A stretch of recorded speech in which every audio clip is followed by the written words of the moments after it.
Proceeding with clearance to launch pole. The countdown is on for yet another tourist view of Mother Earth and beyond. But this one is different. Instead of riding a rocket, this is a slow ride to the edge of space, inside a pressurized capsule hanging beneath a massive helium balloon, now laid out at Tucson's spaceport. If you were to stretch this entire balloon out, how big would it be? Tom, this balloon would fit a football stadium on the inside. That big? That big. That's what it takes to take 10,000 pounds to the stratosphere. That's 100,000 feet up. It's not space. Passengers won't go weightless. But the view will be spectacular inside a first-class cabin, complete with massive windows, Wi-Fi, even a bar and restroom. The balloon trip with 8 passengers and 2 crew members will last up to 12 hours, starting at $50,000 per seat. Already 250 people have pre-ordered tickets. No spacesuits, it's a shirt-sleeve environment, so just like you're in an airplane, be comfortable, and no spacesuits or special equipment are required. The vision, to launch passengers from 7 sites: the Grand Canyon, Australia's Great Barrier Reef, the Saharan Desert, the Amazon rainforest, Norway's Aurora Borealis, the Egyptian pyramids, and the Great Wall of China. Nearly 3,000 balloons a year that can only be used once. To do that, the company is making the strongest balloons possible. This tape here, this is critical, right? This is what holds the balloon and gives it strength. This is what holds the balloon and gives it strength, but it is also what carries all of the weight from the balloon. You're confident this can hold 75,000 pounds to the edge of space? 100% confident. The first flight's lifting off in about 2 years. For the news, I'm Tom Costello. Okay, everyone. Now, you might think that this is something new, but this is not something new. We've been able to do this since 1931, almost 100 years ago. A professor from Brussels University named Auguste Piccard already done this in 1931. But, once again, they've hidden the truth from you. Now, let me show you some hidden history.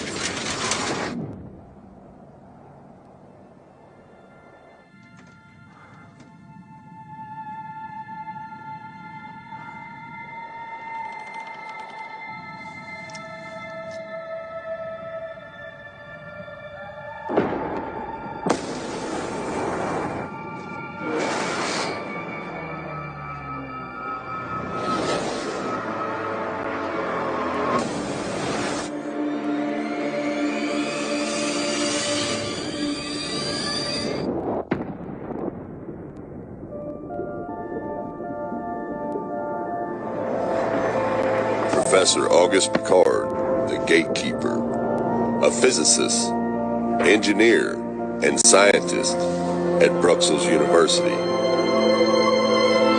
Also an inventor and an explorer, and the first man to ever reach the low Earth orbit. A highly intelligent man who was a graduate and a companion of Albert Einstein.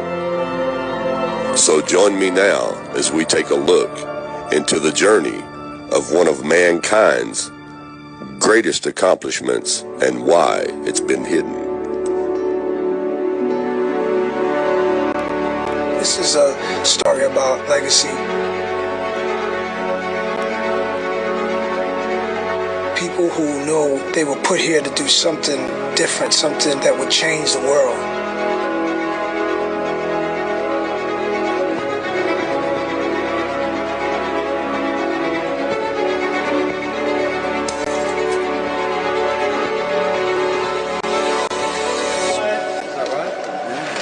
And action! You have Auguste Piccard, and he goes into space, something that's never been done. My wild rabbit is to inspire everybody. I can see that in Auguste Piccard and Jacques Piccard, because they represent never stop, never settle more than anything I've seen.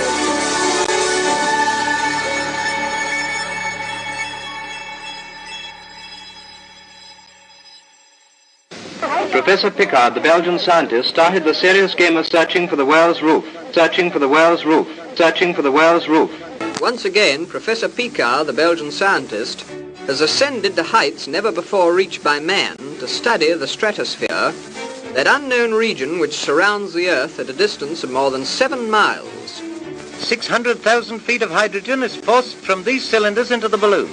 Accompanied by his assistant, Monsieur Max Cousins, a start was made at dawn from Dubendorf Aerodrome near Zurich.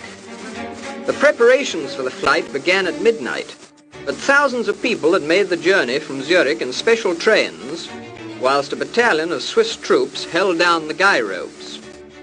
Professor Piccard himself superintended the arrangements, and then, when all was ready, he clambered inside the gondola which contained a mass of scientific instruments and gave the signal to let go.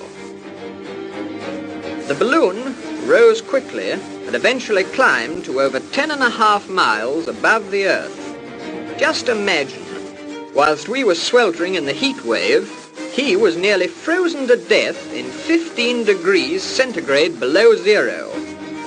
After being aloft for over 12 hours, he eventually landed near Lake Garda in Italy. We were on the scene as soon as the Austrian Alpine troops you now see on their way to the glacier to recover the envelope and gondola in which the intrepid professors had made a perfect landing. After their amazing air voyage, just imagine, twice as high as Mount Everest, the biggest mountain in the world. The gondola, only 6'7" in diameter, you'll notice is half black one side and half silver the other. When too warm, the bright side was turned to the sun. When too cold, the black.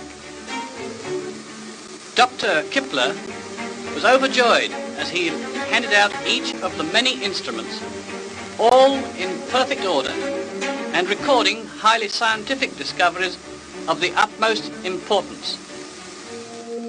And that capsule still sits at the Brussels Air Museum to this day from 1931. This professor was on coins, he was on stamps, he was in Popular Science magazine, and you got to ask yourself, well, why haven't we heard about this guy in history? Well, because he made a statement right here in Popular Science magazine, 1931, about the shape of the Earth, what he seen when he went up, and it says, it seemed a flat disc with an upturned edge, and that is why he's not in the history books.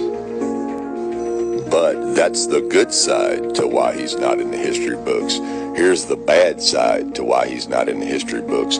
2 years later, he goes to the Chicago, Illinois World Fair and pretty much becomes a Freemason and teams up as a silent partner to the government and their military. So then Auguste Piccard steps out of the limelight and starts letting the government try to take these balloons up with these capsules on them. And these, as you can see here, these first two fools don't even succeed in the launch. They actually almost get themselves killed. 2 U.S. Army airmen at Rapid City had a narrow escape from death when their 3,700,000 cubic foot balloon burst as they were about to ascend into the stratosphere. Their object was a trip of 15 miles into the upper air death ray zone. Okay, now, I want you to check this out. The technology hasn't changed at all, only the design of the capsule, the gondola. As you can see here, the very first capsule with the very first man to ever go above the Earth's stratosphere, which is what NASA now calls low Earth orbit. You see, Auguste Piccard was the only one smart enough and brave enough to do it. Then once he went up and found out the Earth was flat and that there was a firmament, then that is when the government started taking over. And their design is just like Auguste Piccard's capsule because he designed that one also. So then the government forms another government agency called NASA. Now check out their capsule. Look familiar? Of course, it's designed a little different, but it's still the same thing. And then here we are in modern times of NASA. Check out this capsule. identical pretty much, just isn't black and white anymore. And that's because now the capsule has a controlled climate inside it, so you don't need to paint it black and white to turn it back and forwards from the sun for heating and cooling purposes. And with all that being said, here we have the same capsule with a different design, the same technology, people, as we had in 1931, but they hide that technology and that knowledge from you. They've been hiding it from you for years. They want you to think that they just come out with this technology. They didn't come up with anything. They just designed it to look a little bit more comfortable and fancier than it originally was. But the science behind it is still the same. The trip with 8 passengers and 2 crew members will last up to 12 hours. 12 hours. 12 hours. Whilst we were sweltering in the heat wave, he was nearly frozen to death in 15 degrees centigrade below zero. After being aloft for over 12 hours, 12 hours, 12 hours... And they still cannot go any further than they could go in 1931 because there's nowhere to go. Now, even if you don't understand this part of it and you're just illiterate, you still have to ask yourself, why have you never heard of this man in school? Why were you never taught about this man? You're taught about everybody who's been the first person to do something, but you're not taught about this guy, the very first man who was a professor at a university, a scientist, and an inventor who got NASA and the Navy started with their little capsules, who showed them how to build them. The first man to go up there and execute it himself. You've never heard of this man. He's not in your school books. Anyways, like I said, this was the very first man ever up there. And he told what he saw in Popular Science, 1931. Professor Auguste Piccard. This was no small feat. Before the advent of modern-day NASA, before the internet, before the moon landings, a man took the true giant step, a serious leap for mankind. And yet there is no mention of him in our history books. I wonder why. Some of them are our true unsung heroes indeed.